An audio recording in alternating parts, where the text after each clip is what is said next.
Good evening everyone. आज हम start करने जा रहे हैं नया टॉपिक ग्रेविटेशन, है ना। सब लोग हेडिंग डालेंगे, आप लोग ग्रेविटेशन। ग्रेविटेशन में सबसे पहले डेफिनेशन लिखेंगे, व्हाट इज ग्रेविटेशन। लिखेंगे आप लोग ग्रेविटेशन, इसको लिखेंगे पहले।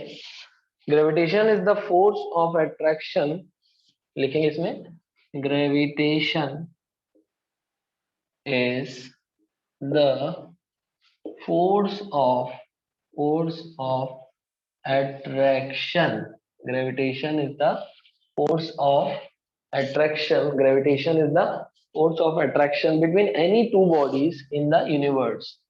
Between any two bodies, between any two bodies in the universe. So gravitation is the attractive force between any two bodies in the universe. जैसे अर्थ और मून के बीच में जो अट्रैक्टिव फोर्स है उसको हम क्या बोलेंगे, ग्रेविटेशन, है ना। जैसे सन और अदर प्लैनेट्स के बीच में जो अट्रैक्टिव फोर्स है उसको भी क्या बोलेंगे, ग्रेविटेशन। तो ग्रेविटेशन फोर्स किस कारण आती है, ग्रेविटेशनल फोर्स क्यों लगती है, तो it is due to the masses, due to the presence of masses. तो कोई भी ऑब्जेक्ट जिसके पास मास है उनके बीच में, है ना, कोई भी दो ऑब्जेक्ट जिनके पास मास है वो आपस में एक दूसरे पे क्या लगाते हैं, एक अट्रैक्टिव फोर्स लगाते हैं, जिसको हम क्या बोलेंगे, ग्रेविटेशन। तो लिख लेंगे gravitation is the force of attraction between any two bodies in the universe. Next अब लिखेंगे ग्रेविटी। नेक्स्ट लिखेंगे बेटा gravity. Gravity gravity is the force of attraction between the earth.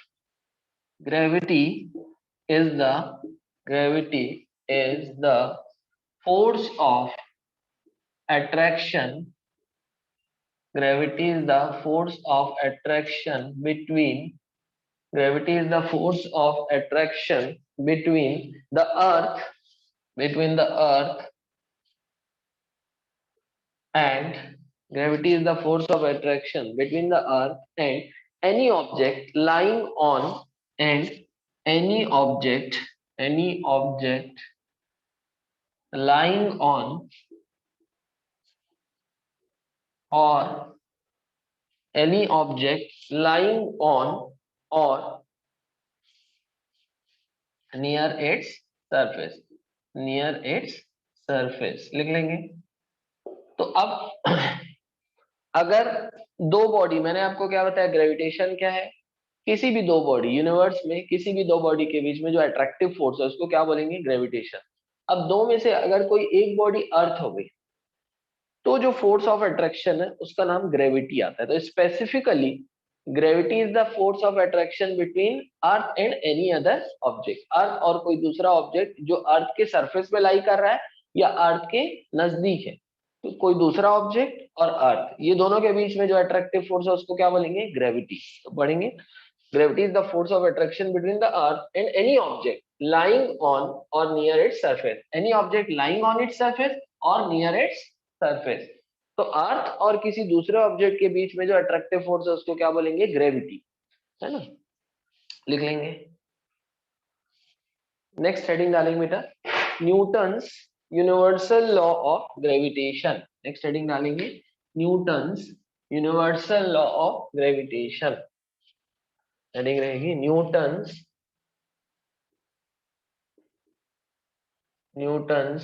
Universal law of gravitation. Heading डालेंगे Newton's universal law of gravitation. Newton's universal law of gravitation लिखेंगे इसमें, every particle in the universe attracts every other particle, every particle in the universe, in the universe attracts every other, attracts every other particle, attracts every other particle, every particle in the universe attracts every other particle with a force which is directly proportional to the with a force with a force which is directly proportional which is directly proportional which is directly proportional to the product to the product of to the product of their masses, directly proportional to the product of their masses and inversely proportional to the square of the distance between them, and inversely and inversely proportional inversely proportional to the square of distance between them. इसको लिख लेंगे बेटा, important है, universal law of Newton's universal law of gravitation. Every particle in the universe attracts every other particle with a force which is directly proportional to the product of their masses and inversely proportional to the square of distance between them. Her particle universe में हर दूसरे particle को attract करता है with a force which is directly proportional to product of their masses and inversely proportional to square of distance between them. अब इसको समझते हैं. मान लो ये पार्टिकल है m1, एक दूसरा पार्टिकल है m2, दोनों के बीच का डिस्टेंस है r. तो अब ये m1 की अगर मैं बात करूं, m1 जो होगा बेटा ये m2 पे फोर्स लगाएगा, m2 पे अट्रैक्टिव फोर्स लगाएगा, and this force is directly proportional to product of their masses m1 into m2, and this force is inversely proportional to square of distance between them. मान लो ये दोनों particle के बीच की distance है small r, so this force is inversely proportional to square of distance between the particles. ठीक, so this is universal law of gravitation. Every particle in the universe attract every other particle with a force, है ना, which is directly proportional to the product of their masses. मतलब ये particle इस पे जो force लगाएगा, है ना, ये पार्टिकल इसको अपनी तरफ अट्रैक्ट कर रहा है, F12 फोर्स लगा रहा है, मान लीजिए F12 क्या है, या F21. F21 मतलब force on particle 2 by particle 1. तो पार्टिकल 1 2 पे जो फोर्स लगाएगा वो अट्रैक्टिव फोर्स है, इसलिए फोर्स का डायरेक्शन इस तरफ होगा टुवर्ड्स पार्टिकल m1. तो m1 जो फोर्स लगा रहा है m2 पे, this force is directly proportional to product of the masses of these two particles. ये दोनों पार्टिकल के मासेस का प्रोडक्ट जितना ज्यादा होगा उतनी ज्यादा ये फोर्स होगी. इसके अलावा this force is inversely proportional to square of distance between the particles. इन दोनों के बीच का डिस्टेंस जितना ज्यादा होगा फोर्स उतनी कम होगी, या इन दोनों के बीच का डिस्टेंस जितना कम होगा फोर्स उतनी ज्यादा होगी. अच्छा, ऐसा नहीं है किसी फर्स्ट पार्टिकल ही सेकंड पे फोर्स लगा रहा है, सेकंड पार्टिकल भी फर्स्ट पे फोर्स लगाएगा, जिसको मैं नाम दे देता हूँ F12, force on first particle by second particle.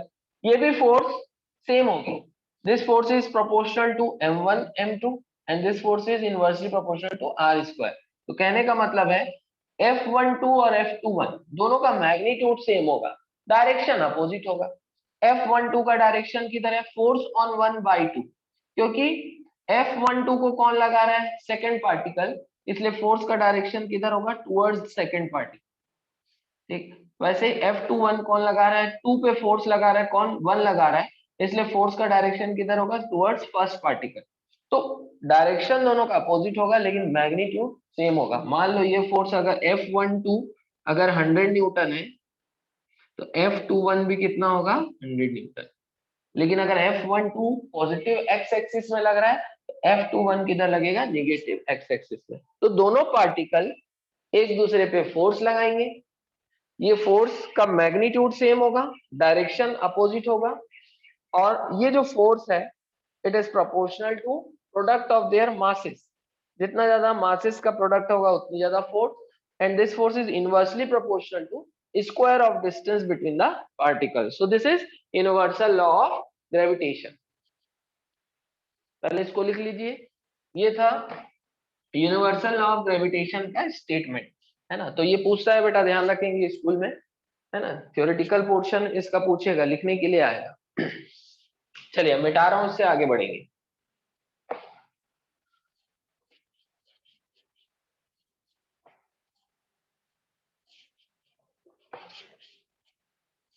चलिए अब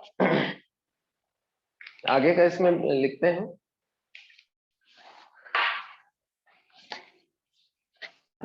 मान लीजिए कि दो पार्टिकल है, एक का मास है m1, दूसरे का मास है m2, है ना। मान लीजिए दो पार्टिकल है, एक m1 और दूसरा m2।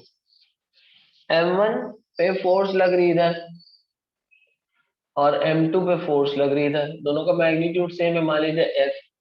दोनों के बीच की डिस्टेंस कितनी है, स्मॉल r, है ना। ये बना लीजिए, आप लोग लिखेंगे, consider consider two bodies consider two bodies of mass m1 and m2. Consider two bodies of mass m1 m2 and m2 separated by distance small r। दो बॉडीज है, एक का मास m1 है, दूसरे का m2, दोनों कितने सेपरेशन में, small r। according to according to according to Newton's law of gravitation, according to Newton's law of gravitation, according to Newton's law of gravitation, comma, the force of attraction, comma, the force of attraction F is F between them is such that है ना, the force of attraction F between them is such that F proportional to m1 m2, F proportional to 1 by r square, F proportional to m1 m2, F proportional to 1 by r square। दोनों को combine करेंगे बेटा, therefore F proportional to m1 m2 by r square। देखो दोनों को combine किए, F proportional to m1 m2, F proportional to 1 by r square। जब दोनों को कंबाइन करेंगे तो F proportional to m1 m2 by r square। Proportionality हटाते हैं तो एक कांस्टेंट लाते हैं, प्रोपोर्शनलिटी हटा के इक्वल का साइन लिखते हैं जब भी, तो कांस्टेंट लाते हैं। तो यहां तक आप लोग लिख लीजिए, और करके इसी में लिखेंगे हम F equals to capital G m1 m2 by r square. ये इंपॉर्टेंट फॉर्मूला आ गया ग्रेविटेशनल फोर्स का, या gravitational attraction between the two bodies. कितनी फोर्स लगाएंगे, m1 m2 पे कितनी फोर्स लगाएगा, F, m2 m1 में कितनी लगाएगा, F। दोनों का मैग्नीट्यूड सेम है, कितना आया magnitude, capital G m1 m2 by r square. यहाँ पर कैपिटल G एक कांस्टेंट है जिसको हम बोलते हैं यूनिवर्सल ग्रेविटेशनल कांस्टेंट। इसकी वैल्यू क्या होती है, इसकी यूनिट क्या होती है, ये हम अभी आगे देखेंगे। पहले अभी आप लोग ये लिख लीजिए। तो ये जो फोर्स निकली है, ये फोर्स का क्या है, सिर्फ मैग्नीट्यूड। डायरेक्शन क्या होगा, तो डायरेक्शन होगा इस एफ का डायरेक्शन और इस एफ का डायरेक्शन, दोनों का डायरेक्शन अपोजिट होगा, क्योंकि दोनों एक दूसरे पे अट्रैक्टिव फोर्स लगा रहे हैं। m1 m2 को अपनी तरफ खींच रहा है F फोर्स लगा के, m2 m1 को अपनी तरफ खींच रहा है F फोर्स लगा के। तो दोनों एक दूसरे पे इक्वल मैग्नीट्यूड की फोर्स लगा रहे हैं, जिसका मैग्नीट्यूड ये है, जिसकी वैल्यू ये है, और डायरेक्शन क्या होगा, अपोजिट। तो यहां तक लिख लीजिए। तो this attractive force is capital G m1 m2 by r square. Note कर लेंगे यहां तक। Next point, here capital G is a constant called universal gravitational constant. लिखेंगे here capital G is a constant called universal gravitational called universal gravitational constant। तो capital G क्या है? एक universal gravitational constant. Capital G की value units देख लेते हैं बेटा, और डायमेंशन उसकी वैल्यू देख लेते हैं। कैपिटल जी क्या वैल्यू कितनी होती है ना, लिखेंगे value of capital ji in S I.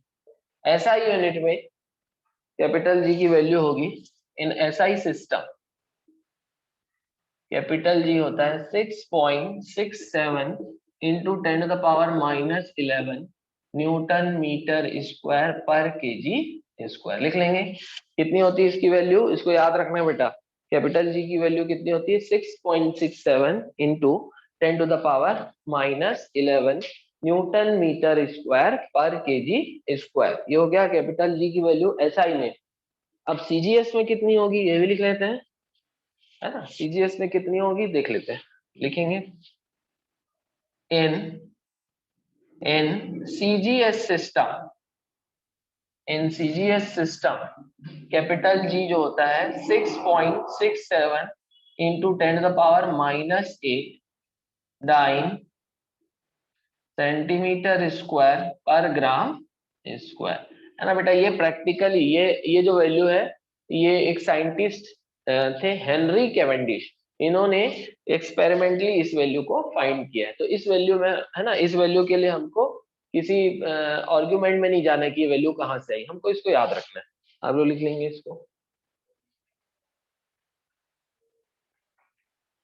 है ना। अब रही बात कैपिटल जी की यूनिट जो है, ये न्यूटन मीटर स्क्वायर पर केजी स्क्वायर कैसे आई, तो इसको अभी हम देख लेते हैं कि ये कैसे आई। हमको मालूम है कि जो फोर्स होता है, अभी हमने फोर्स का फॉर्मूला देखा था।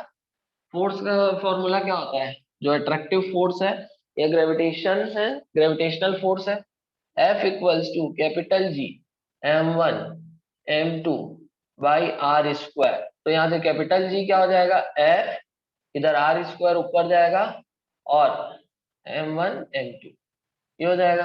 कैपिटल जी क्या हो जाएगा बेटा? ये फोर्स है, फोर्स की यूनिट न्यूटन।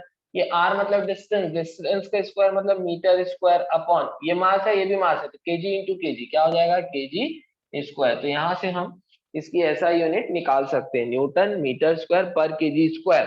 अब इसी की सीजीएस यूनिट में क्या लिखोगे? न्यूटन की जगह डाइन, मीटर की जगह सेंटीमीटर, और केजी स्क्वायर की जगह ग्राम स्क्वायर, ये आ जाता है ना। तो इसको ध्यान रखेंगे कि इसकी यूनिट कैसे आई। चलिए नेक्स्ट देखेंगे बेटा, है ना। हमने अभी देखा, अभी हम देखेंगे definition of capital G, that is definition of universal gravitational constant. लिखेंगे if m1 equals to m2, if m1 equals to m2 and if m1 equals to m2 equals to 1, if m1 equals to m2 equals to 1 and small r equals to 1 and small r equals to 1, then f equals to capital G, then f equals to capital G। लिखेंगे इसमें universal universal gravitational universal gravitational constant, universal gravitational constant may be defined as may be defined as universal gravitational constant may be defined as the force of attraction between two bodies as the force of attraction between two bodies force of attraction between two bodies as force of attraction between two bodies of unit mass each of unit mass of unit mass each of unit mass each and placed unit distance apart and placed unit distance apart. पहले आप लोग इसको लिख लीजिए फिर हम समझते हैं. And place unit distance apart. क्या लिखा है? Universal gravitational constant may be defined as the force of attraction between two bodies of unit mass each and place unit distance apart. अब मान लीजिए, है ना, हमको मालूम है फोर्स, ग्रेविटेशनल फोर्स, जैसे दो बॉडीज एक दूसरे को पे अट्रैक्टिव फोर्स लगाती है, जैसे अट्रैक्टिव फोर्स का हम नाम दिए ग्रेविटेशन.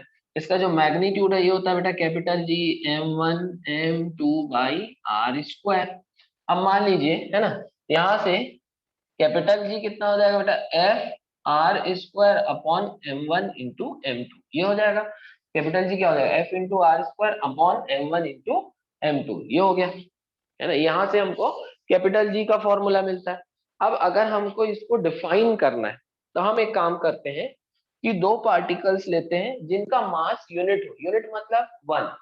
अगर एसआई सिस्टम में लेंगे तो मासेस क्या होंगे 1 kg 1 kg. अगर सीजीएस सिस्टम में लेंगे तो मासेस क्या होंगे 1 ग्राम 1 ग्राम. और डिस्टेंस दोनों, ये दोनों मासेस के बीच का डिस्टेंस भी क्या हो यूनिट हो. यूनिट मतलब या तो 1 मीटर या तो 1 सेंटीमीटर. तो मान लो दो मासेस है m1 और m2. मान लो m1 भी 1 kg, m2 भी 1 kg और डिस्टेंस है मान लो 1 मीटर. तो डिस्टेंस 1 का स्क्वायर 1, 1 इंटू 1 1. तो फोर्स कैपिटल जी किसके बराबर होगा? उस फोर्स के बराबर होगा जो उन दो मासेस के बीच में लगेंगे, है ना, जिनका, है ना, जो उन दो पार्टिकल्स के बीच में लगेंगे जिनके मास क्या हो यूनिट मास और जिनके बीच का डिस्टेंस क्या हो यूनिट डिस्टेंस. तो वही है डेफिनेशन. यहाँ से अगर ऐसा ही सिस्टम ले रहा हूं तो मास 1 kg डिस्टेंस 1 मीटर. वही अगर सीजीएस सिस्टम लूंगा तो डिस्टेंस 1 सेंटीमीटर 1 ग्राम 1 ग्राम. इसलिए हम यूनिट मास बोलते हैं. यूनिट कुछ भी ले सकते हो, वैल्यू 1 होना चाहिए. तो दो पार्टिकल्स हो जिनके यूनिट मासेस हो, दोनों के बीच का सेपरेशन भी यूनिट, दोनों के बीच का सेपरेशन भी यूनिट हो, या जिसको हम यूनिट डिस्टेंस बोलेंगे, है ना. तो अगर दो पार्टिकल्स दोनों के यूनिट मास हो, दोनों आपस में यूनिट डिस्टेंस से सेपरेटेड हो, तो वो जितनी फोर्स लगाएंगे उस फोर्स की वैल्यू किसके बराबर आएगी? कैपिटल जी के बराबर आएगी. देखो ये आर 1 का square 1 m1 into 1 into 1 1. Capital G किसके बराबर हो गया? उस फोर्स के बराबर हो गया जो कि यूनिट मासेस एक दूसरे पे लगाएंगे अगर वो 1 मीटर या यूनिट डिस्टेंस अपार्ट है. They are separated by, if they are separated by unit distance apart. ठीक है. तो यहाँ से हमने डेफिनेशन के लिए हमने यहाँ से हमने डेफिनेशन लिया किसका? कैपिटल जी का. लिख लीजिए इसको.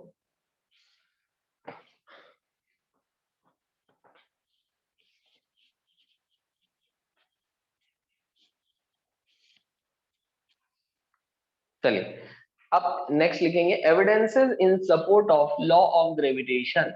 Evidences, evidences in support of law of gravitation.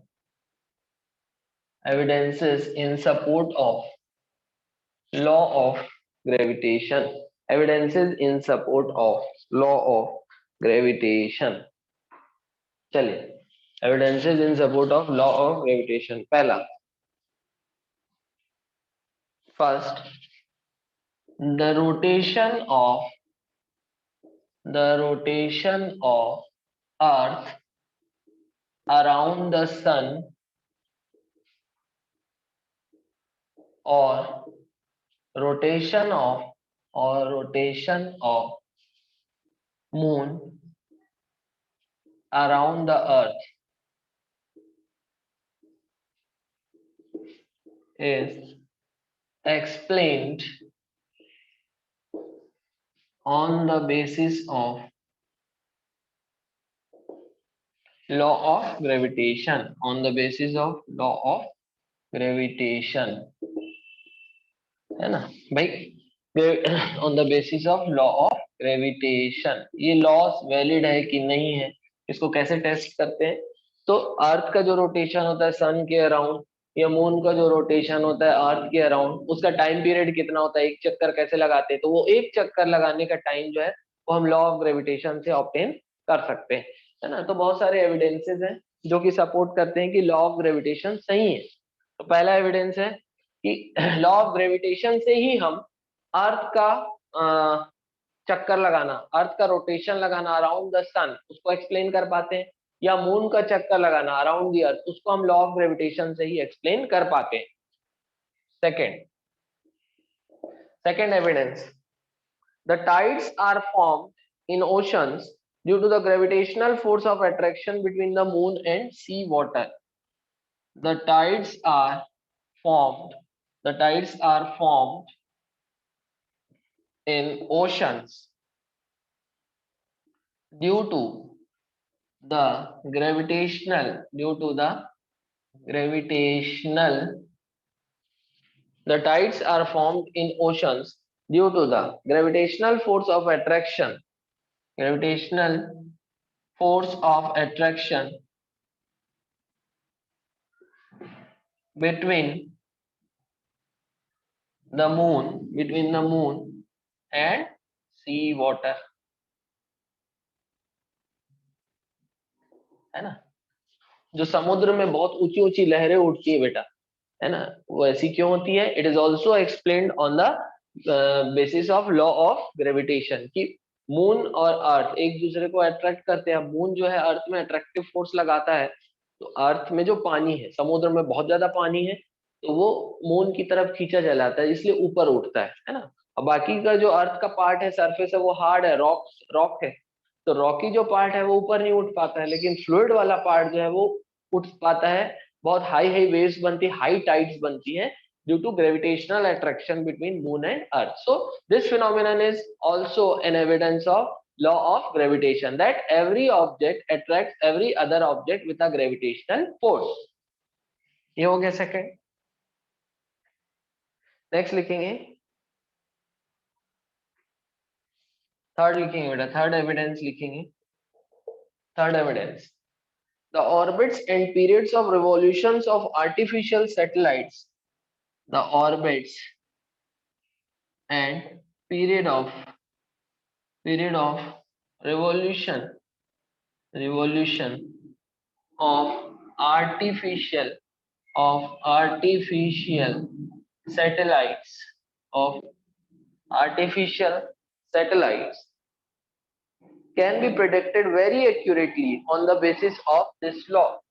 Can be predicted very accurately on the basis of this law, on the basis of this law लिख लेंगे, है ना। जो सैटेलाइट है, सैटेलाइट को किसी ऑर्बिट में हम पहुंचाते हैं, जहां पर पहुंचने के बाद सैटेलाइट जो है अर्थ के अराउंड चक्कर लगाता है, ठीक है। तो जिस पाथ में सैटेलाइट अर्थ के अराउंड चक्कर लगाता है, उसी पाथ को ऑर्बिट बोलते हैं। फिर सैटेलाइट को कितना टाइम लगेगा अर्थ के अराउंड एक चक्कर लगाने में, कितने दूर में सैटेलाइट को कितने दूर में रहना चाहिए अर्थ से, है ना, कि वो है ना। अगर मान लो हमको एक जियो स्टेशनरी सैटेलाइट बनाना है, जियो स्टेशनरी सैटेलाइट का मतलब होता है जिसको हम, ऐसी सैटेलाइट जिसको अगर हम अर्थ से देखें तो वो हमको रुकी हुई दिखे, स्टेशनरी दिखे। तो कहने का मतलब है जियो स्टेशनरी सैटेलाइट का टाइम पीरियड कितना होना चाहिए अर्थ के अराउंड, एक दिन का, क्योंकि अर्थ की जो घूमने की स्पीड है वही उस सैटेलाइट की घूमने की भी स्पीड होगी, तभी तो वो हमको स्टेशनरी दिखेगा। तो अगर कोई हमको जियो स्टेशनरी सैटेलाइट बनाना है, तो उसको अर्थ से कितनी दूरी पे हमको पार्क कराना है, पार्क जैसे कार को पार्क कराते हैं ना बेटा, वैसे सैटेलाइट को ऑर्बिट में पार्क कराते हैं, उसी ऑर्बिट में फिर वो घूमने लग जाता है। तो अर्थ से कितनी दूरी पे हमको पार्क कराना है किसी सैटेलाइट में, उसकी ऑर्बिट की दूरी कितनी होनी चाहिए अर्थ से, जिसको हम ऑर्बिटल रेडियस बोलते हैं, है ना। अगर हमको 24 घंटा, मतलब अगर हमको चाहिए कि वो सैटेलाइट अर्थ के अराउंड एक दिन में घूमे, एक दिन में चक्कर लगाए, तो उसको अर्थ से कितनी दूरी में पार्क कराना है, उसका टाइम पीरियड क्या होना चाहिए। तो ये सारी चीजें हम बहुत आसानी से फाइंड कर सकते हैं with the help of Newton law of gravitation. So this is also an evidence that supports that Newton law of gravitation is useful and valid.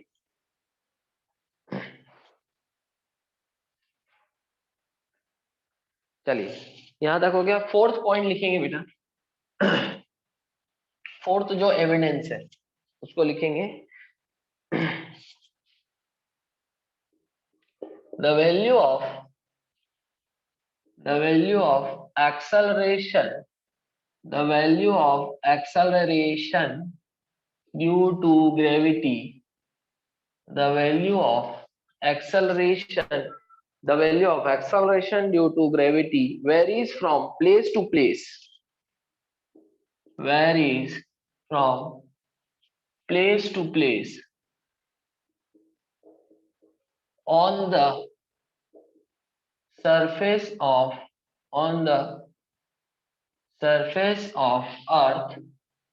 on the surface of earth. The value of acceleration due to gravity varies from place to place on the surface of earth in accordance with the law of gravitation, in accordance with the law of gravitation।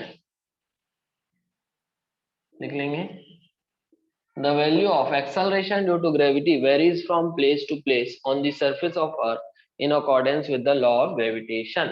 अर्थ के surface में ही अलग अलग जगह में acceleration due to gravity की values अलग अलग है।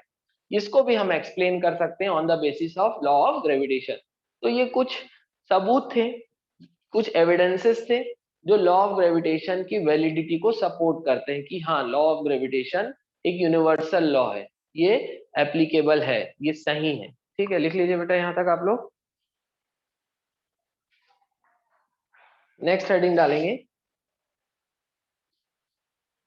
Vector form of the law of gravitation. Next heading रहेगी vector form of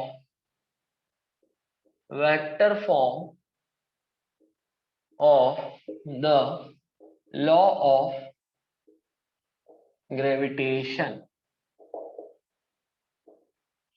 vector form of the law of gravitation। जो ग्रेविटेशन का लॉ है बेटा उसका वेक्टर फॉर्म देखेंगे हम। Vector form of the law of gravitation.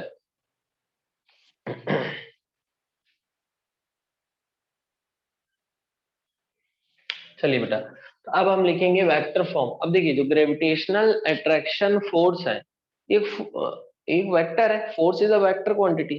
तो हम इस फोर्स को वेक्टर फॉर्म में किस तरह से एक्सप्रेस कर सकते हैं, इसी को हम बोल रहे हैं vector form of the law of gravitation.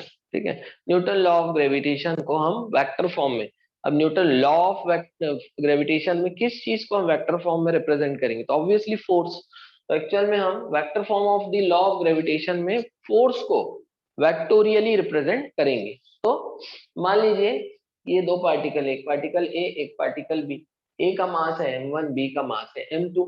ए जो है, ए पे जो फोर्स लग रही है इसको मैं लिख रहा हूँ F12 vector, that is force on one due to two, force on first particle due to second particle. इसको मैं इस एरो से दिखा रहा हूँ, इसका मतलब इस फोर्स का डायरेक्शन इधर है, होना भी चाहिए। क्यों?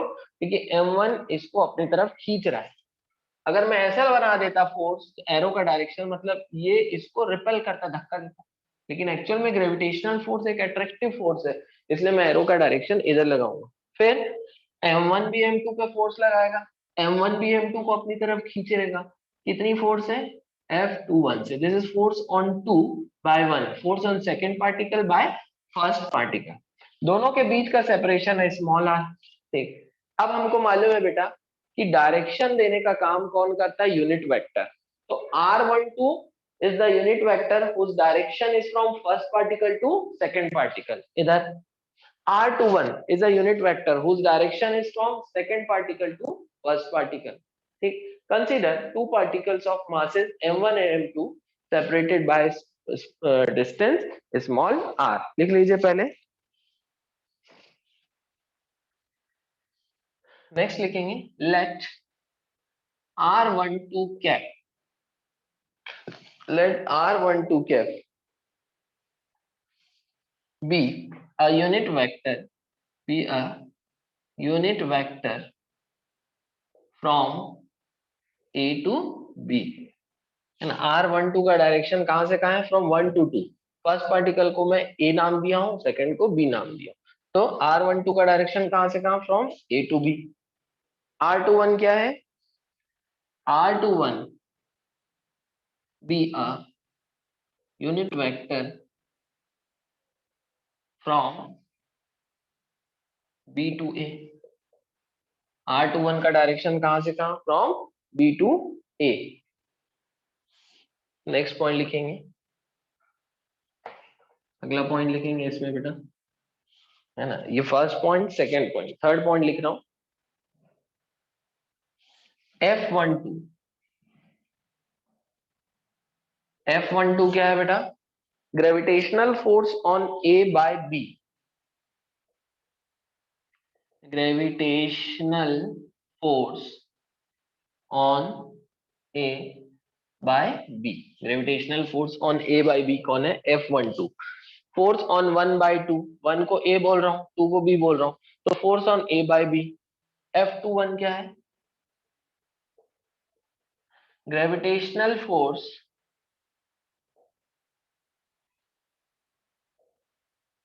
On B by A. on B by A, gravitational force on B by A, it is F21, gravitational force on B by A। ठीक, अब ग्रेविटेशनल फोर्स को हम वेक्टर फॉर्म में अगर लिखेंगे तो प्रॉपर मैग्नीट्यूड भी रहेगा और उसमें और क्या रहेगा, डायरेक्शन भी रहेगा। तो चलिए हम इसको लिखना सीखते हैं। यहां तक आप लोग लिख लिए बेटा, मैं मिटा रहा हूं।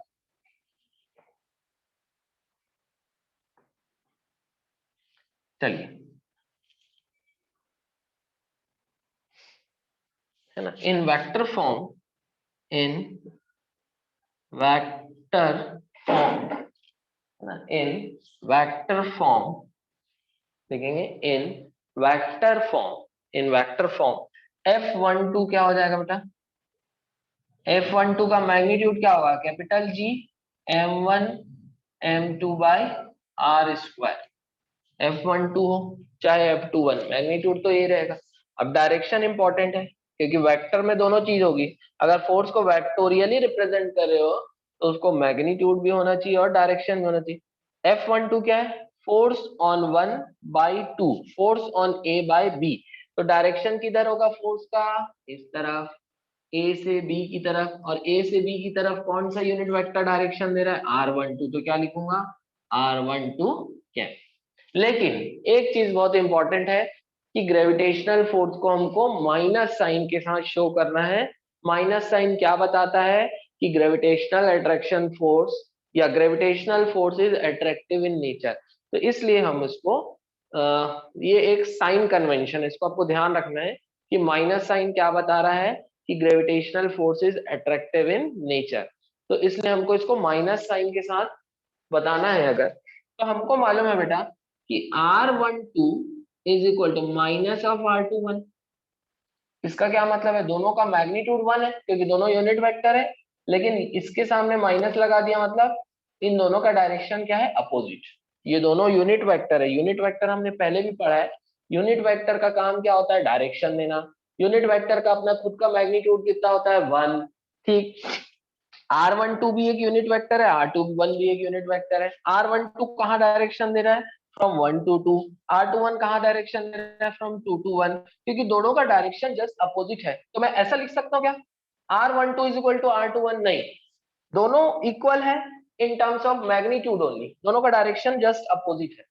इसको अगर इसके इक्वल करना है तो इसके सामने माइनस साइन लगा दूंगा। माइनस साइन लगाने से क्या होगा, इसका जो डायरेक्शन होगा R21 का, उसके सामने अगर माइनस साइन लगाऊंगा तो इसका डायरेक्शन किसके जैसे हो जाएगा, R12 के। तो R12 को मैं माइनस ऑफ R21 लिख सकता हूँ। अब क्योंकि मैंने आपको बताया कि ग्रेविटेशनल फोर्स को हमको माइनस साइन के साथ लिखना है, तो ऐसा लिखेंगे, since R12 is minus of R21, तो यहाँ R12 की जगह हम क्या लिखेंगे बेटा, minus of R21। Therefore F12 को प्रॉपरली अगर आपको वेक्टर फॉर्म में लिखना है तो ऐसा लिखेंगे, capital G m1 m2 by R square minus of R21। अब ये माइनस साइन इधर सामने में आ जाएगा, F12 इक्वल्स टू, है ना। देखो ये R12 की जगह मैंने क्या लिख दिया, -R21, ये सामने में आ गया minus of capital G M1 M2 by R square R21 cap, ये आ गया क्या, ये प्रॉपर रिप्रेजेंटेशन हो गया ग्रेविटेशनल फोर्स का वेक्टर फॉर्म में। हालांकि जो काम आता है बेटा वो इतना ही आता है, बस स्केलर फॉर्म वाला ही काम आएगा, आगे जितने भी हम न्यूमेरिकल बनाएंगे उसमें वेक्टर फॉर्म नहीं आता है। लेकिन क्वेश्चन में स्कूल में आपसे पूछ सकता है कि इसको वेक्टर फॉर्म में रिप्रेजेंट करिए, तो आपको ऐसा लिखना है। अब ये आपने रिप्रेजेंट किया F12 को, अब F21 को भी हम वेक्टर फॉर्म में रिप्रेजेंट करेंगे। पहले यहां तक आप लोग नोट कर लीजिए, ठीक। अब F12 को हमने कर लिया, अब F21 को करेंगे, ठीक। चलिए अब F21 को लिखेंगे। F21 क्या आ जाएगा, पहले मैग्नीट्यूड लिखेंगे, कोई भी वेक्टर को हम मैग्नीट्यूड और डायरेक्शन दोनों के साथ लिखते हैं, तो पहले magnitude capital G M1 M2 by R square, जो मैग्नीट्यूड F12 का है वही मैग्नीट्यूड F21 का है, सेम कितना, capital G M1 M2 by R square. अब डायरेक्शन देखते हैं, F21 मतलब फोर्स ऑन 2 बाय 1 इस तरफ, ऑन डायरेक्शन देगा R21, तो क्या लिखूंगा R21 कैप। लेकिन ये भी सही है, लेकिन हमको प्रॉपर अगर वेक्टर फॉर्म में ग्रेविटेशनल फोर्स को रिप्रेजेंट करना है तो उसको माइनस साइन के साथ करना पड़ेगा, ये भी सही है, लेकिन है ना भाई, इज्जत देना पड़ता है ना। अगर आपको इज्जत देना है, सम्मान देना है, मान सम्मान देना है, आपको बताना है कि ग्रेविटेशनल फोर्स अट्रैक्टिव फोर्स है, तो उसको माइनस सिंबल के साथ लिखना पड़ेगा। अगर आप उसको वेक्टर फॉर्म में लिख रहे हैं तो हम क्या लिखेंगे यहाँ पर, हमको मालूम है since R21 is minus of R12, भैया अगर R12 माइनस ऑफ R21 है तो R21 माइनस ऑफ R12 है, इसका मतलब दोनों का मैग्नीट्यूड सेम, दोनों यूनिट वेक्टर का मैग्नीट्यूड सेम, कितना 1, लेकिन डायरेक्शन अपोजिट। दोनों का काम क्या है, अपोजिट डायरेक्शन देना। ये अगर राइट साइड में डायरेक्शन दे रहा तो ये किधर देगा डायरेक्शन, लेफ्ट साइड में। तो यहाँ पर मैं R21 की जगह क्या रिप्लेस कर सकता हूँ, minus of R12, therefore F21 is equal to capital G M1 M2 by R square. अब R21 कैप की जगह क्या लिखूंगा, माइनस R12 कैप, ये माइनस साइन इसके सामने आ जाएगा बेटा, क्या हो जाएगा F21 will be equal to minus capital G M1 M2 by R square R12 cap, ये आ जाएगा vector representation of gravitational force या vector form of law of gravitation. हमको फोर्स को नेगेटिव साइन के साथ रिप्रेजेंट करना है। चलिए यहां तक लिख लीजिए, फिर आगे बढ़ेंगे, है ना। इस पॉइंट को आप लोग नोट कर लेंगे बेटा, the negative sign shows that the gravitational force is attractive in nature, जो मैं आपको पहले लिखा चुका हूँ, F12 GMM by R square minus of R21, या F21 क्या हो जाएगा, GMM by R square minus of R12। तो माइनस साइन क्यों लगाते हैं, ये बताने के लिए कि gravitational force attractive in nature है। चलिए लिख लीजिए इसको। चलिए बेटा, तो कुछ इंपॉर्टेंट पॉइंट्स हैं ग्रेविटेशनल फोर्स के बारे में। पहला, the gravitational force between two masses is independent of intervening medium. कहने का मतलब है कि अगर दो मासेस के बीच में जो ग्रेविटेशनल फोर्स है वो इनके मीडियम पे डिपेंड नहीं करती है। जैसे दो मासेस हैं, उनके बीच में अगर फोर्स है मान लो 100 न्यूटन की, दोनों मासेस के बीच में मीडियम है मान लो एयर, अगर इन दोनों मासेस को एज इट इज इतने ही सेपरेशन में, मान लो दोनों मासेस का सेपरेशन है 1 मीटर, दोनों मासेस के बीच है ना, बीच की फोर्स है 100 न्यूटन, और ये दोनों मासेस कहाँ रखे, एयर में। अब अगर इन दोनों मासेस को एज इट इज इनको मैं डुबा दूं पानी में, पानी में डुबा दिया मतलब मीडियम चेंज हो गया, बाकी कुछ चेंज नहीं करूंगा, मास वही है, डिस्टेंस भी वही है, बस पानी में डूब दिया तो मीडियम चेंज हो गया। लेकिन मीडियम चेंज होने से भी इन दोनों के बीच की अट्रैक्टिव फोर्स में कोई फर्क नहीं पड़ेगा। अगर वो एयर में 100 न्यूटन थी तो वाटर में भी 100 न्यूटन रहेगी, वैक्यूम में भी इनके बीच की फोर्सेस क्या होगी, 100 न्यूटन ही होगी। तो कहने का मतलब है कि gravitational force between two masses is independent of intervening medium. Masses के बीच में मीडियम कोई भी हो, ग्रेविटेशनल फोर्स में कोई फर्क नहीं पड़ेगा। तो ये पहला point. Second point, the mutual gravitational forces between two bodies forms action and reaction pair। अब action reaction pair क्या होता है बेटा, ये हमने न्यूटन है ना, ये हमने न्यूटन थर्ड लॉ में पढ़ा था, every action for every action there is equal and opposite reaction. लेकिन एक्शन और रिएक्शन पेयर तब बनता है जब दो अलग अलग बॉडीज में फोर्सेस लगे, एक पे एक्शन लगे दूसरे पे रिएक्शन लगे, है ना, और दोनों फोर्सेस का मैग्नीट्यूड इक्वल हो और डायरेक्शन अपोजिट। जैसे अगर मैं इस बोर्ड को धक्का दे रहा हूं, तो मान लीजिए मैं इस बोर्ड पे 100 न्यूटन की फोर्स लगा रहा हूं अंदर की तरफ, इनसाइड द बोर्ड, तो ये बोर्ड भी मेरे हैंड में उतनी फोर्स लगाएगा 100 न्यूटन की, लेकिन बाहर की तरफ, है ना। जैसे मैं एक्शन किस में कर रहा हूँ बोर्ड में, तो रिएक्शन किस में हो रहा है, मेरे हैंड्स में। एक्शन और रिएक्शन फोर्सेस तभी होती है जब ये फोर्सेस दो अलग अलग बॉडीज में लगे, जब दोनों फोर्सेस का मैग्नीट्यूड सेम हो और डायरेक्शन अपोजिट हो। वही तो यहाँ पर होता है, ग्रेविटेशन में भी दो बॉडीज, दो अलग अलग बॉडीज हैं, एक में एक्शन हो रहा है तो दूसरे में रिएक्शन होगा, है ना। दोनों एक दूसरे पे फोर्स लगा रहे हैं, फोर्स को ही तो एक्शन और रिएक्शन बोलते हैं बेटा। एक में एक्शन हो रहा है दूसरे में रिएक्शन, दो अलग अलग बॉडीज हैं, दोनों में फोर्स लग रही है, दोनों फोर्सेस का मैग्नीट्यूड सेम है, दोनों का डायरेक्शन अपोजिट है, ये दोनों, इसलिए ये दोनों फोर्सेस क्या बनाती है, एक्शन रिएक्शन पेयर। ठीक। फिर gravitational force is always attractive, important point. फिर gravitational force is a conservative force. Conservative force किसको बोलते हैं, जिनके प्रेजेंस में सिस्टम की या किसी ऑब्जेक्ट की पोटेंशियल एनर्जी क्या होती है, कंजर्व होती है। ऐसी फोर्स को क्या बोलते हैं, कंजर्वेटिव फोर्स। और ग्रेविटेशनल फोर्स एक कंजर्वेटिव फोर्स है। एक दूसरे टाइप की फोर्स होती है जिसको नॉन कंजर्वेटिव फोर्स बोलते हैं। अगर नॉन कंजर्वेटिव फोर्स किसी बॉडी पे एक्ट करेगी तो उसकी मैकेनिकल एनर्जी कंजर्व या कांस्टेंट नहीं रहेगी, उसमें चेंज आएगा, उसका लॉस होगा। नॉन कंजर्वेटिव फोर्स का इंपॉर्टेंट एग्जांपल है फ्रिक्शनल फोर्स। लेकिन ग्रेविटेशनल फोर्स किस कैटेगरी में आती है, कंजर्वेटिव फोर्स के। तो ग्रेविटेशनल फोर्स अगर किसी बॉडी पे एक्ट करेगी तो उस बॉडी की मैकेनिकल एनर्जी क्या रहेगी, फिक्स रहेगी, कांस्टेंट रहेगी, कंजर्व रहेगी।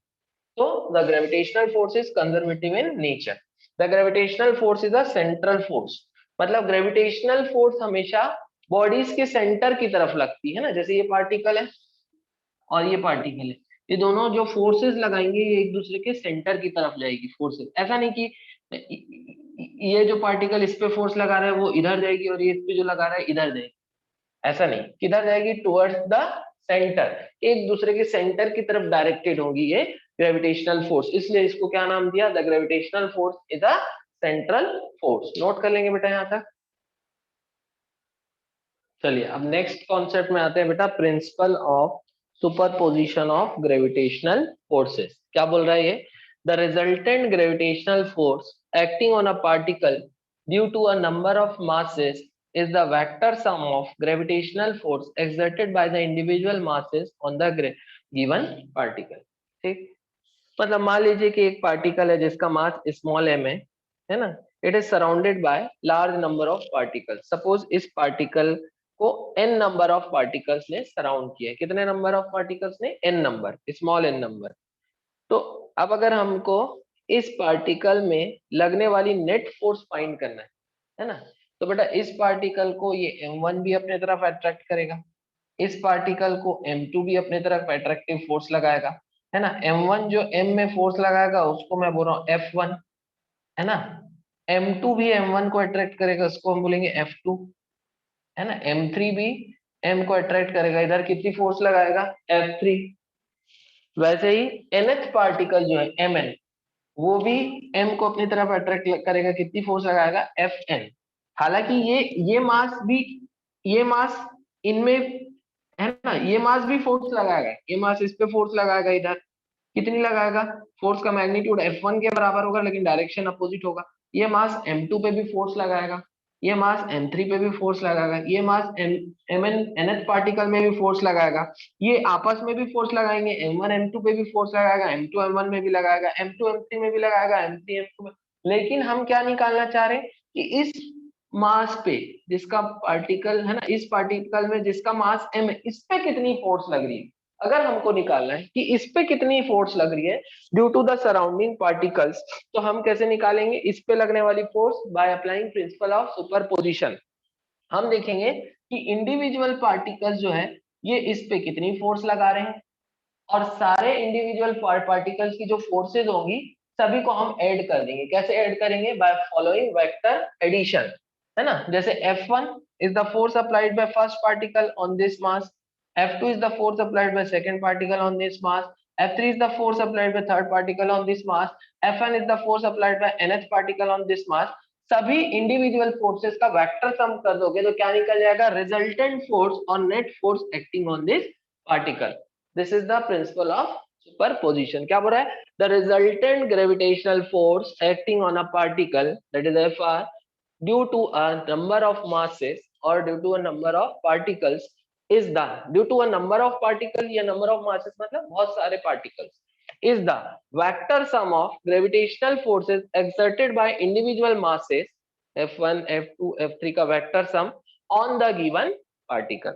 This is principle of superposition. ये इसका mathematical form हो गया है ना. इस पार्टिकल में सराउंडिंग पार्टिकल कितनी फोर्स लगा रहे हैं, तो हर एक पार्टिकल कितनी फोर्स लगा रहा है उसको निकाल लो और सभी फोर्सेस का वेक्टर सम कर दो. तो here F1, F2, F3, Fn are the gravitational forces exerted individually by n number of masses m1, m2, m3 on the particle of mass small m. तो F1, F2, F3 क्या है बेटा, these are the gravitational force exerted by these individual masses. तो इन सब का vector sum क्या आएगा, किसके बराबर आएगा, net force exerted on this particle. This is the principal of superposition of gravitational forces. लिख लेंगे इसको. चलिए बेटा एक क्वेश्चन करेंगे. क्या लिखा है, calculate the force of gravitation between two bodies each of mass 100 kg and 1 metre apart on the surface of earth. ठीक, चलिए अब इसको सॉल्व करते हैं. आप लोग खुद से सॉल्व करेंगे पॉज करके और फिर लास्ट में मेरे आंसर से टैली करेंगे, है ना.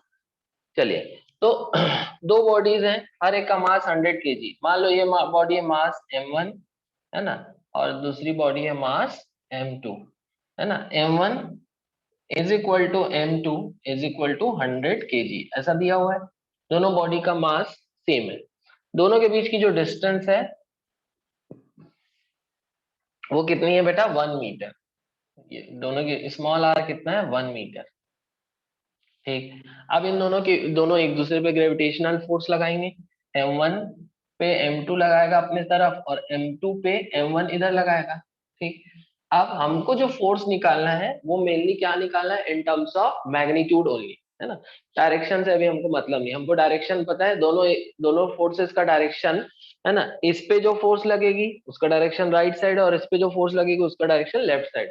दोनों पार्टिकल्स में इक्वल मैग्नीट्यूड की फोर्स लगेगी, डायरेक्शन जस्ट अपोजिट होगा. तो अभी हम फोर्स का मैग्नीट्यूड निकालेंगे, that is capital G m1 m2 by R square. बेटा क्वेश्चन में कैपिटल जी की वैल्यू आपको दिया नहीं रहेगा, इसको आपको याद रखना है. चलिए कैपिटल जी कितना है, सारी चीजें अगर ऐसा ही सिस्टम में ले रहे तो कैपिटल जी की वैल्यू कितनी है, 6.67 इंटू 10⁻⁻11. ये हो गया कैपिटल जी.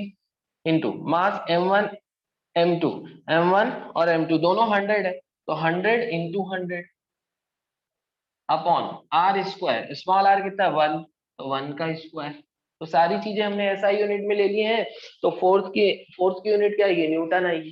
तो यहाँ से F कितना आ गया बेटा, ये 1 का स्क्वायर तो 1 हो गया, 6.67 इंटू 10⁻⁻11. देखिए 10⁻2, 100 मतलब 10⁻2 और इंटू 100 मतलब 10⁻2, 10⁻2 इंटू 10⁻2 मतलब 10⁻4 और इधर क्या है 10⁻11, 10⁻11 इंटू 10⁻4 कितना आ जाएगा, 10⁻⁻7 न्यूटन. ये आ जाएगी ग्रेविटेशनल अट्रैक्शन. कितनी आ रही बेटा, 6.67 इंटू 10⁻⁻7 न्यूटन. मतलब इतनी फोर्स से दोनों बॉडीज एक दूसरे पे क्या लगाएगी, अट्रैक्शन. एक दूसरे को क्या करेंगे, अट्रैक्ट करेंगे इतनी फोर्स से. नोट कर लेंगे इसको. होपफुली आप लोगों का भी आंसर आ गया होगा सही. चलिए आगे बढ़ते बेटा. क्या लिखा है, 3 point masses. Next question. 3 point masses small m each are placed at the vertices of an equilateral triangle of side small a. Find net gravitational force on any one point mass. इसको solve करना है. चलिए तो 3 point masses है, तीनों कहां पर रखे हैं, एक इक्विलेटरल ट्रायंगल है उसके वर्टाइसेस में 3 पार्टिकल 3 अलग अलग वर्टाइसेस में रखे. ठीक, चलिए सॉल्व करते हैं. आप लोग खुद से सॉल्व करेंगे फिर मेरे आंसर से टैली करेंगे या बाद में मेरा सॉल्यूशन देखेंगे. तो ये एक वर्टाइस हो गया, है ना। ये एक इक्विलेटरल ट्रायंगल, इक्विलेटरल ट्रायंगल में तीनों साइड्स की लेंथ सेम होती है और हर एंगल इक्वल होता है, 60 डिग्री, 60 डिग्री एंड 60 डिग्री। ये एक इक्विलेटरल ट्रायंगल हो गया। और ये पॉइंट्स जो है ये इनके क्या कहलाते हैं, वर्टाइसेस। यहाँ पर एक मास है स्मॉल एम, यहाँ एक मास है स्मॉल एम, यहाँ एक मास है स्मॉल एम। ये आपको ऐसा दिया क्वेश्चन में। अब क्या बोल रहा है, find net gravitational force on any one point mass. तीनों में से किसी एक पॉइंट मास में हम क्या निकालेंगे, नेट ग्रेविटेशनल फोर्स। ठीक है, इस पार्टिकल को मैं नाम दे रहा हूँ पार्टिकल 1, इसको नाम दे रहा हूँ पार्टिकल 2, इसको नाम दे रहा हूँ पार्टिकल 3। मैं जो है फर्स्ट पार्टिकल पे लगने वाली, या चलो थर्ड पार्टिकल में लगने वाली नेट ग्रेविटेशनल फोर्स निकालना है मुझे। तो मैं क्या लगाऊंगा बेटा, प्रिंसिपल ऑफ सुपरपोजिशन। क्या करूंगा मैं, थर्ड पार्टिकल पे लगने वाली नेट ग्रेविटेशनल फोर्स अगर मुझे निकालना है तो मैं ये देखूंगा कि सेकंड पार्टिकल थर्ड में कितनी फोर्स लगा रहा है, फर्स्ट पार्टिकल थर्ड में कितनी फोर्स लगा रहा है, इन दोनों फोर्सेस का वेक्टर सम कर दूंगा। तो सपोज सेकंड पार्टिकल जो थर्ड में फोर्स लगा रहा है वो है F32। F32 का मतलब है force on third particle by second particle. F32 मतलब फोर्स ऑन, है ना। या चलो बेटा इसको अपन थोड़ा सिंपल कर देते हैं, Fa क्या है, force applied by second particle on third particle. तो सेकंड पार्टिकल थर्ड पार्टिकल को अपनी तरफ अट्रैक्ट करेगा तो फोर्स इधर रहेगी, फोर्स का डायरेक्शन इधर होगा, एरो से दिखा रहा हूँ। वैसे ही फर्स्ट पार्टिकल भी थर्ड पार्टिकल को अपनी तरफ अट्रैक्ट करेगा, फर्स्ट पार्टिकल अपने सेंटर की तरफ थर्ड को खींचेगा तो ये इधर हो गया फोर्स का डायरेक्शन। जो फर्स्ट पार्टिकल जो फोर्स लगा रहा है थर्ड पार्टिकल में उसको मैं नाम दे दिया एफ बी, उसको मैं क्या नाम दे दिया, एफ बी। ठीक, चलिए एफ ए का मैग्नीट्यूड कितना होगा, एफ ए का मैग्नीट्यूड का हम ऐसा भी रिप्रेजेंट कर सकते हैं, है ना। मतलब सेकंड पार्टिकल जो थर्ड में फोर्स लगा रहा है उसका मैग्नीट्यूड कितना होगा, तो capital G m1 m2 by R square. m1 मतलब इन दोनों फोर्स, इन दोनों मासेस, है ना, इसका मास m है, इसका मास m है, तो m1 की जगह भी m होगा, m2 की जगह भी m होगा, तो m into M that is m square by R square. R मतलब इनके बीच के डिस्टेंस का स्क्वायर। अब इनके बीच का डिस्टेंस कितना है, स्मॉल ए है, तो अपॉन में स्मॉल ए का square. This is the magnitude of force exerted by second particle on the third particle, Fa। Next देखेंगे हम Fb, that is force exerted by first particle on third particle। इस force का magnitude कितना है, तो ये भी होगा कैपिटल जी, फोर्स का मैग्नीट्यूड तो वैसे निकालते हैं capital G m1 m2 by R square. तो कैपिटल जी m1 m2, अब m1 भी m है और इसका भी मास m है, m इंटू एम क्या हो जाएगा, m स्क्वायर अपॉन इनके बीच की स्ट्रेट लाइन डिस्टेंस लेंगे हम कितनी, a, a का स्क्वायर।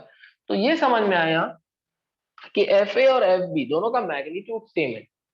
मतलब जितने मैग्नीट्यूड से सेकंड पार्टिकल m3 पे फोर्स लगा रहा है उतना ही मैग्नीट्यूड की फोर्स फर्स्ट पार्टिकल थर्ड पे लगा रहा है ना।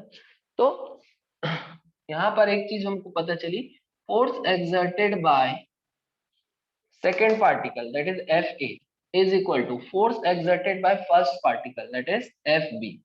इन दोनों फोर्सेस का मैग्नीट्यूड सेम है और इसको हम एक नाम दे देते हैं F से मतलब सपोज इन Fa और Fb के मैग्नीट्यूड को मैं कितना बोल रहा हूँ, F।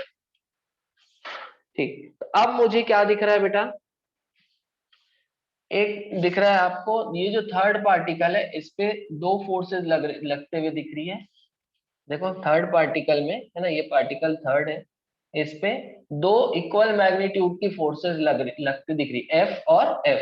Fa भी F है, Fb भी F है, दोनों के बीच का सेपरेशन कितना है, 60 डिग्री। दोनों फोर्सेस के बीच का सेपरेशन कितना है, 60 डिग्री। ठीक, अब मुझे प्रिंसिपल ऑफ सुपरपोजिशन लगाना है। प्रिंसिपल ऑफ सुपरपोजिशन क्या बोलता है कि net force on this third particle that is net force या रिजल्टेंट फोर्स मतलब total force on this third particle will be equal to vector sum of the forces exerted by these two individual particles। ये कितनी force लगा रहा है, Fa plus Fb, है ना, ये कितनी फोर्स लगा रहा है Fb, ये कितनी लगा रहा है Fa। है ना। तो इन दोनों का वेक्टर सम जो होगा वो किसके बराबर होगा, net force acting on this particle. अब हमको मालूम है कि नेट फोर्स का मैग्नीट्यूड कैसे निकालते हैं, रिजल्टेंट फोर्स का अंडर रूट ऑफ, है ना, ए प्लस बी का मैग्नीट्यूड कैसे निकालते हैं, वेक्टर में हमने पढ़ा under root A square plus B square plus 2ab cos theta A, है ना। तो इन दोनों फोर्सेस का मैग्नीट्यूड निकालना है तो under root of F A square plus F B square plus 2fa F B cos theta. Theta किसके बीच का एंगल है, एफ ए और एफ बी, एफ ए और एफ बी के बीच का है ना, ये एफ बी ले लो और ये एफ ए और एफ बी के बीच का एंगल कितना है 60, तो थीटा की जगह हम क्या लिख सकते हैं 60 लिख सकते हैं।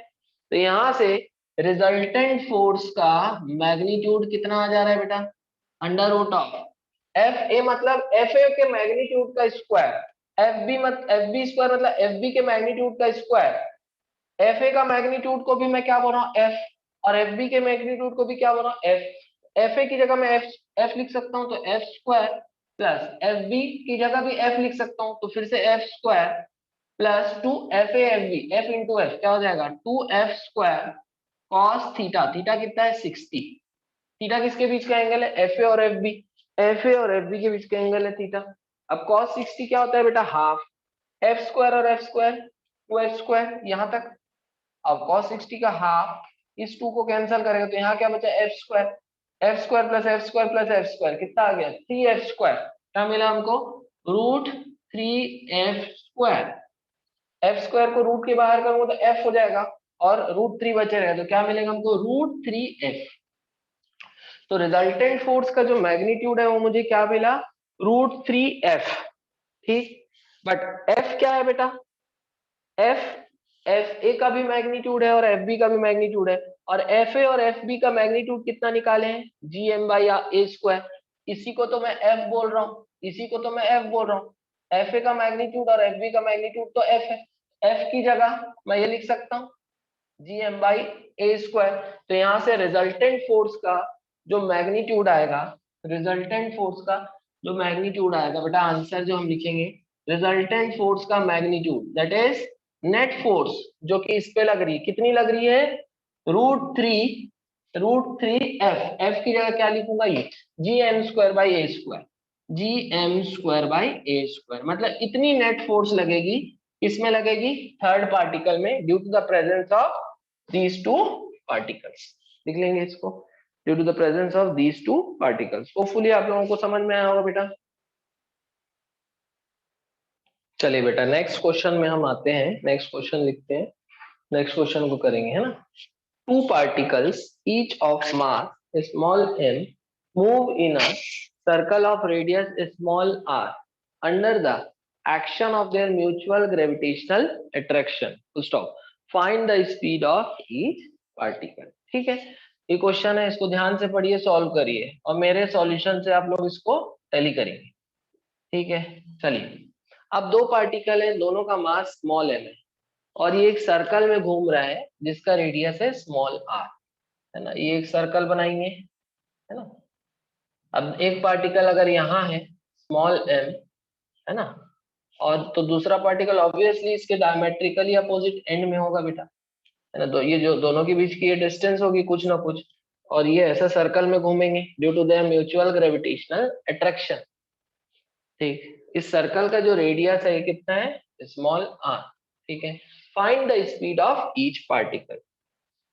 अब एक चीज हमको ध्यान रखना है, यहाँ से हमको सेंट्रीपिटल फोर्स का कॉन्सेप्ट ध्यान रखना है कि अगर कोई भी पार्टिकल सर्कल में घूमेगा तो उसको घूमने के लिए, सर्कल में घूमने के लिए क्या चाहिए, एक सेंट्रीपिटल फोर्स चाहिए। और मैंने आपको पहले ही बताया था कि कोई एक दूसरी फोर्स का होना जरूरी है जो क्या बन जाए, सेंट्रीपिटल फोर्स बन जाए, या जो क्या प्रोवाइड कर दे, सेंट्रीपिटल फोर्स। सर्कल में घूमने के लिए सेंट्रीपिटल फोर्स की जरूरत है तो उसके लिए पहले से कोई दूसरी फोर्स होना चाहिए जो क्या प्रोवाइड करे, रिक्वायर्ड सेंट्रीपिटल फोर्स। तो यहाँ पर ऐसी कौन सी फोर्स है जो सेंट्रीपिटल फोर्स की तरह एक्ट करेगी या जो सेंट्रीपिटल फोर्स प्रोवाइड करेगी, तो यहाँ पर जो ग्रेविटेशनल अट्रैक्शन है इन दोनों के बीच में, इन दोनों मासेस के बीच में, वही क्या प्रोवाइड करेगी, सेंट्रीपिटल फोर्स, ठीक। तो अब मैं किसी एक पार्टिकल पे फोकस हो जाता, मैं, है ना, भाई मान लीजिए ये v स्पीड से घूम रहा है, दोनों की स्पीड सेम होगी क्योंकि दोनों को एक ही समय में एक चक्कर लगाना है सर्कल का। तो मैं किसी एक पार्टिकल में फोकस हो जाता हूँ।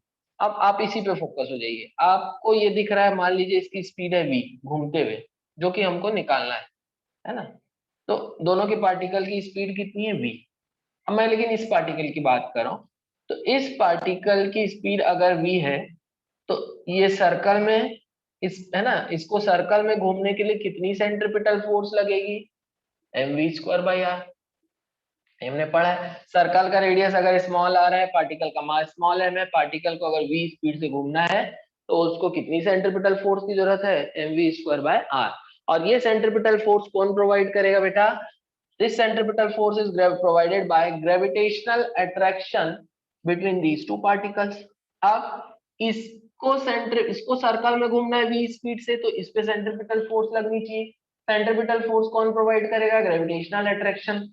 तो क्योंकि ये वाला पार्टिकल इसको अपनी तरफ अट्रैक्ट कर रहा है, और यही डायरेक्शन जो है सेंटर की भी तरफ है। कौन से, किसका सेंटर, सर्कल के सेंटर की भी तरफ है। किसका डायरेक्शन, इस फोर्स का, ग्रेविटेशनल फोर्स का जो डायरेक्शन है वो सेंटर की तरफ है। तो जो फोर्स सेंटर की तरफ डायरेक्टेड होती, सर्कल के सेंटर की तरफ, वही क्या बन जाती, सेंट्रीपिटल फोर्स। तो देखिए ग्रेविटेशनल फोर्स, ये वाला पार्टिकल जो इस पार्टिकल में ग्रेविटेशनल फोर्स लगा रहा है, उसका डायरेक्शन सर्कल के सेंटर की तरफ है। तो ये जो ग्रेविटेशनल फोर्स जो ये पार्टिकल इस पे लगा रहा है, यही ग्रेविटेशनल फोर्स इस पार्टिकल को क्या प्रोवाइड करेगी, सेंट्रीपिटल फोर्स।